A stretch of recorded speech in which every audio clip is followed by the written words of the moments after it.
Hello students, कैसे हैं आप लोग। मैं अवैध रिजवी आज एक बार फिर से आप लोगों के सामने आज एक नया टॉपिक क्षेत्रफल सदिश लेके उपस्थित हूँ। आज हम लोग क्षेत्रफल सदिश यानी कि एरिया वेक्टर के बारे में पढ़ेंगे। आज एक नया टॉपिक का स्टार्टिंग होगा और ये टॉपिक हमारा गॉस थ्योरम से रिलेटेड है। तो हम लोग गॉस थ्योरम पढ़ें इससे पहले हमें दो चीज़ें समझना हमारे लिए बहुत इंपॉर्टेंट है। पहली चीज़ है हमारे लिए एरिया वेक्टर और दूसरी चीज़ है इलेक्ट्रिक फ्लक्स। तो आज हम लोग सबसे पहले एरिया वेक्टर के बारे में समझेंगे, एरिया वेक्टर क्या होता है। तो आज का टॉपिक शुरू करें इससे पहले कि आप लोग अपना पेन कॉपी ले लीजिए और ध्यान से समझिए। तो आज का वीडियो शुरू करते हैं। तो आज हमारा टॉपिक है क्षेत्रफल सदिश यानी कि एरिया वेक्टर। तो एरिया वेक्टर क्या होती है? हमारा जो एरिया होता है, एरिया किसे कहते हैं आप लोग सभी जानते हैं, लंबाई और चौड़ाई के गुणनफल को एरिया कहते हैं यानी कि क्षेत्रफल कहते हैं। अगर ये हमें कोई एक क्षेत्रफल दे दिया जाए, मान लीजिए ये कोई क्षेत्रफल है जिसका नाम है ए, इसमें लंबाई भी है और इसमें चौड़ाई भी है। तो लंबाई और चौड़ाई के गुणनफल को ही हम लोग क्षेत्रफल कहते हैं। तो यहाँ पर हमारा एक क्षेत्रफल दिया गया है ए। इस क्षेत्रफल में परिमाण के साथ साथ दिशा भी होती है, यानी कि हमें एरिया वेक्टर की परिभाषा क्या कहती है, क्षेत्रफल सदिश की परिभाषा क्या कहती है, किसी क्षेत्रफल में परिमाण के साथ साथ दिशा भी होती है और क्षेत्रफल की यह दिशा उस पृष्ठ से बाहर की ओर खींचे गए अविलंब की दिशा में होती है। यानी कि हमारा जो एरिया है, जो क्षेत्रफल है, ये हमारी वेक्टर क्वांटिटी होती है, यानी कि ये एक सदिश राशि होती है। अब जब राशि सदिश है तो इस सदिश राशि में दिशा भी होगी, क्योंकि सदिश राशि किसे कहते हैं, वे भौतिक राशियां जिनमें परिमाण के साथ साथ दिशा भी होती है सदिश राशियां कहलाती है। तो यहाँ पर हमारा जो क्षेत्रफल है, क्षेत्रफल में परिमाण के साथ साथ दिशा भी होती है, तो ये भी हमारी एक सदिश राशि यानी कि वेक्टर क्वांटिटी बन जाती है। तो जो क्षेत्रफल में दिशा होती है, ये दिशा होती किधर है, तो हमेशा याद रखना है एरिया वेक्टर की ये direction perpendicular to the plane, यानी कि किसी भी क्षेत्र के परपेंडिकुलर होती है। फॉर एग्जाम्पल आप लोगों को समझाते हैं, देखिए ये इसका पृष्ठ नंबर 1 है यानी कि सरफेस नंबर 1। जस्ट इसका अपोजिट कर दें तो ये सरफेस नंबर 2 है और ये साइड देखेंगे ये साइड नंबर 3 है और ये देखेंगे ये साइड नंबर 4 है। अब फॉर एग्जाम्पल हमें सरफेस नंबर 1 का एरिया वेक्टर निकालना है। तो सरफेस 1 के लिए एरिया वेक्टर देखिए ये हमारी सरफेस नंबर 1 हो गई। इसका एरिया वेक्टर किधर होगा, तो परपेंडिकुलर टू द प्लेन, यानी कि उस पृष्ठ से अभिलंबवत बाहर की ओर। तो ये पृष्ठ है, जब इस पर अभिलंबवत हम लंब डालेंगे, परपेंडिकुलर डालेंगे, तो देखिए ये डायरेक्शन होगी। तो ये इसकी क्या हो गई, एरिया वेक्टर हो गई। यानी कि एरिया वेक्टर जो होती है वो परपेंडिकुलर टू द प्लेन होती है, यानी कि उस पृष्ठ से अभिलंबवत बाहर की ओर होती है।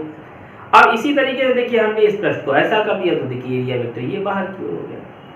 अगर हमसे अब इसके अलावा अगर पृष्ठ नंबर 3 के लिए एरिया वेक्टर पूछा जाएगा, आप देखिए ये सरफेस नंबर 3 है, तो इसका एरिया वेक्टर भी देखिए इस तरीके से अगर रखेंगे तो ये भी परपेंडिकुलर टू द प्लेन, इस पृष्ठ से इधर बाहर की ओर हो गया।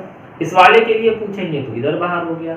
अगर इस साइड के लिए पूछेंगे तो देखिए ये इसका इस डायरेक्शन में। तो जो भी एरिया डायरेक्शन होती है, एरिया वेक्टर होता है, वो हमेशा परपेंडिकुलर टू द प्लेन होता है।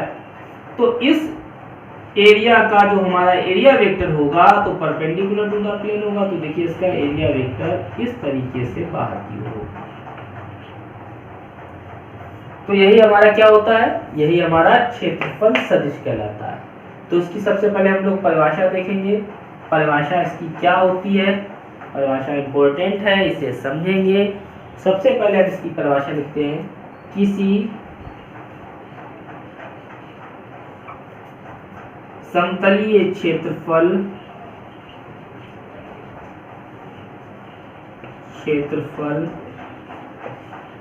अब देखिए हमने समतलीय क्षेत्रफल यही क्षेत्रफल मान लिया, जैसे ए जैसे ए में परिमाण के साथ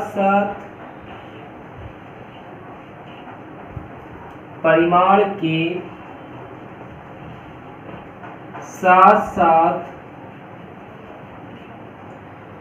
दिशा भी होती है,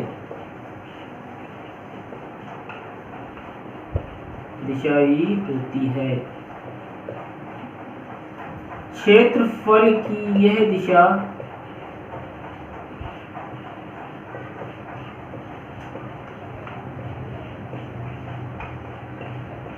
उस पृष्ठ से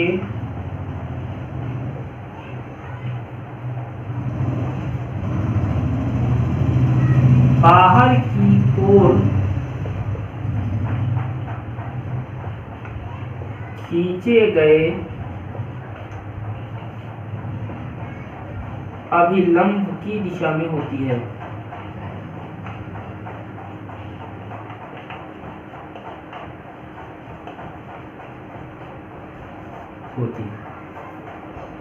अब देखिए, अगर इसका हम फार्मूला लिखेंगे तो ये वेक्टर ए है, तो vector A is equal to, हमने फार्मूला पढ़ रखा है, अगर हम unit vector A is equal to निकालें तो ये होता है ए वेक्टर अपॉन ए का परिमाण। अगर यहां से हम ए वेक्टर बनाएंगे तो हो जाता है ए वेक्टर इज इक्वल टू ए का परिमाण ए हो जाएगा और इनटू ए कैप हो जाएगा। तो देखिए, अगर हमें किसी भी राशि को अगर हमें वेक्टर बनाना है तो उसके परिमाण में हम एकांक सदिश का गुणा कर देते हैं। तो देखिए, अगर हम यहाँ से ए वेक्टर निकालेंगे तो यहाँ पे एन कैप यानी कि यूनिट वेक्टर हो जाएगा, एकांक सदिश हो जाएगा जो इसकी डायरेक्शन को रिप्रेजेंट कर रहा है। तो यहाँ से लिखेंगे ए वेक्टर इज इक्वल टू, तो देखिए ए वेक्टर का परिमाण हो जाएगा ए और यहाँ पे एन कैप जो है यहाँ पर हमारा यूनिट वेक्टर है, तो ये हमारा बन जाएगा A vector is equal to A into N cap, where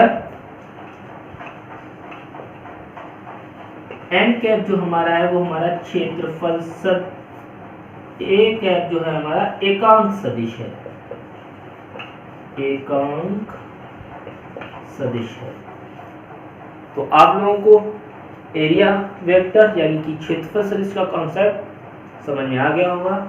अगले वीडियो में हम लोग इलेक्ट्रिक फ्लक्स यानी वैद्युत फ्लक्स के बारे में बात करेंगे। Thank you very much.